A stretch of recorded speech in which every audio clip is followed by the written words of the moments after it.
तरह की कठिनाई है उतना हम उपलब्ध कराते हैं। बाद बाकी तो सर लोग हैं यहाँ से ज़्यादा परेशानी होने पर तो संपर्क की कराते लगैए गर्मी के समय में बच्चा सबके केना अहाँ सब मतलब अहाँ तो ग्राउंड लेवल के छियै तकर बाद हाँ ORS का घोल देते हैं, ORS जिंक देते हैं, उसको बार बार निगरानी करते हैं, देखते हैं बच्चे को आशा को भेज के देखभाल करवाते हैं, अपने जाके करते हैं। ठीक छै ठीक छै की मैडम अहाँके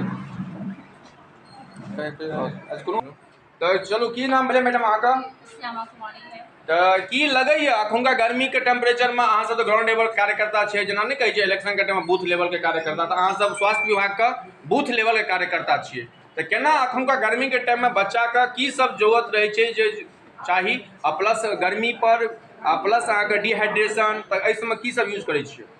सब तो यहाँ सेंटर पर हम लोग WC पर दुर्गौली पे पोस्टेड हैं, वहाँ और एक से जिंक पैरासीटामोल सब उपलब्ध है, जो दवाई